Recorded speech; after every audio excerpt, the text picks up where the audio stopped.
I'm Wolf from Healing Wolf Coaching, here to walk with you through the wilds of recovery, through the jungles, over the mountains, along the ridges, and we're going to see some amazing things along the way. You're going to encounter friends you never thought you would encounter, and you're going to let go of things you never thought you could let go of. You're going to embrace things you never thought you could embrace, and it's all going to be this magical adventure. Along this journey, we're in a state of having an unconscious mind that's giving us extra protection sensations, because it feels like that it has a sense that we need extra protection. That can come in the form of extra caution, sensitivity, chronic pain, anxiety. It wants us to be alert. It doesn't want us to be comfortable. It doesn't care about it. I mean, it doesn't want us to be uncomfortable, but this is the language it speaks when it wants us to be in a fight or flight, in a sympathetic nervous system state where we're prepared to fight or fly. And that high stress state is something that doesn't serve us at all. So let's take a breath together first. Deep breath in through the nose, filling our belly first, then another little sip through the nose, then exhale through the nose. Slow exhale all the way out. Once, squeeze it all out, then in through the nose. All right, so the concept of unconscious mind giving us extra protection because it thinks we need extra protection is something that there are a lot of terms for. I call it protective sensations. The old school term for it is TMS from Dr. Sarno. There was a time where they were calling it PPD. There's some people call it BS, brain sensations. There are a lot of terms for it, but basically it's pain or anxiety or other sensations, gastritis, irritable bowel, insomnia, that are coming from unconscious mind to protect us. And I have some questions that you can ask yourself to see if this is what you're experiencing.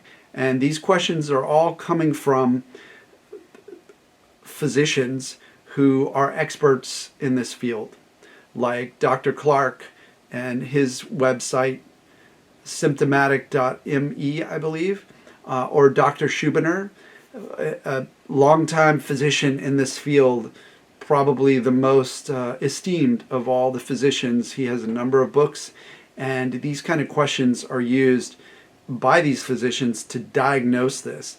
I don't diagnose this. I'm letting you hear these questions and see how they apply to you. So let me ask you to ask yourself these questions. Number one, and these questions are going to tell you if you're dealing with a nervous system condition instead of like a broken bone or some other kind of disease process. Now, I'm not a doctor, so this is just an exercise that you can do for your own enlightenment, and it's not in any way a diagnosis. These are just questions that can help guide your journey. So, first question is, can I let go of these sensations? If I didn't have these sensations of chronic pain or anxiety, if I let go of them and they fade away, then can I still survive this moment? Would I survive if I wasn't feeling any anxiety or chronic pain? Would I survive? And so that's question number one. You can take out a piece of paper if you want and write down your answers to these. Question number two. I like this one. Dr. Schubiner uses this one a lot. Can I close my eyes and imagine a movement or a situation and still feel sensations? So a lot of times it's with back pain. Can I imagine myself bending over and touching my toes and feel that pain? Boom. At the bottom of my journey, I remember someone sneezed, and sneezing used to be very sensational, very painful. And so, and somebody else sneezed, and I felt the sensation, I felt the pain.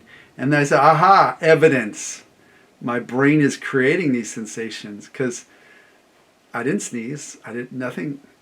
It was just, okay, so next question.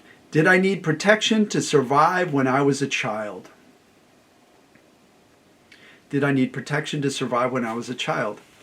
And a follow-up question to that is, am I an adult now? Next question. Did the medical system fail to provide me with undeniable proof that my sensations are coming from a structural problem like a broken bone or a disease process like cancer through reliable tests and not simply opinions? I saw a bunch of doctors, different opinions. That's why they say get a second, third opinion, because doctors give opinions. But what we want here is to ask, did the medical system fail to provide me with proof? If you say, yes, it failed to provide me with proof.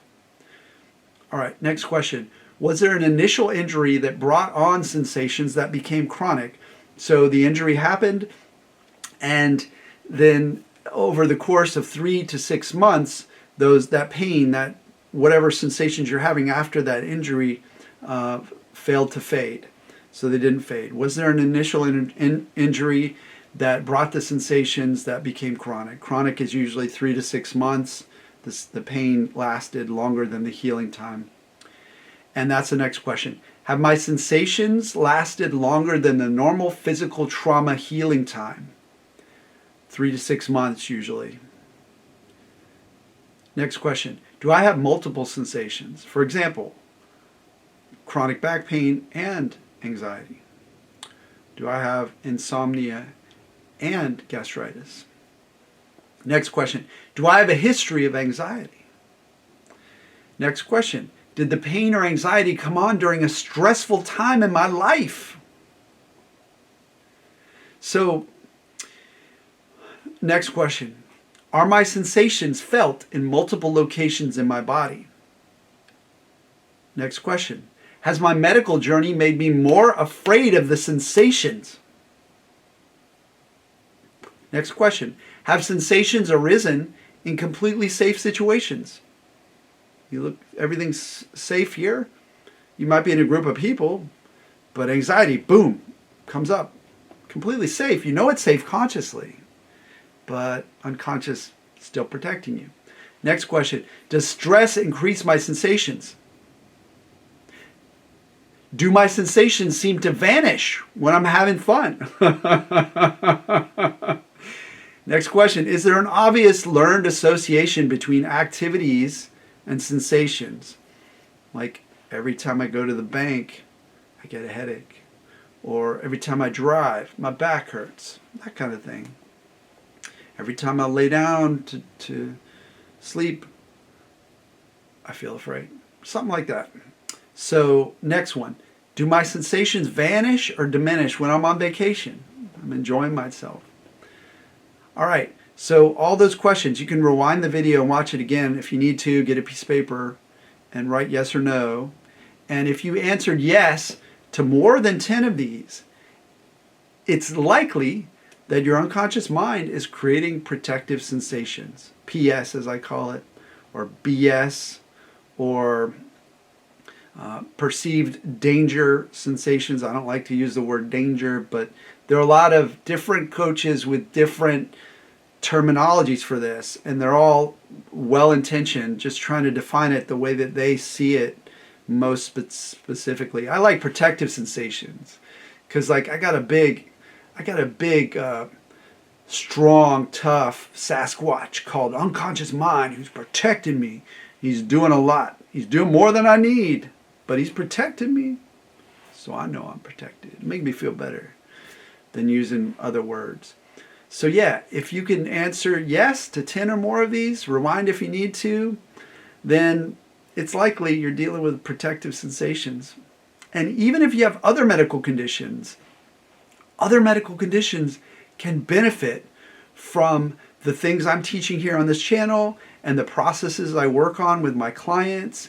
And so check out one of my other videos about the Guardian article And the Guardian article is really saying that pretty much any medical condition is going to benefit from lowering your fear, and that's just powerful to know. So even if you do have something like cancer and your fear is lower around it, you have more optimism, positivity, then your outcomes will be better. And a lot of surgeons aren't aware, but like Dr. Hanscom, the retired spine surgeon, he was very aware that he wanted his clients to have as calm a nervous system as possible going into the surgery because the outcomes would be way better. This video has been a little longer, so I'm gonna end here with a thank you for listening. I hope gathering this evidence has given you some insights as to where you are in your journey, given you some other things to think about and maybe talk to your physician about.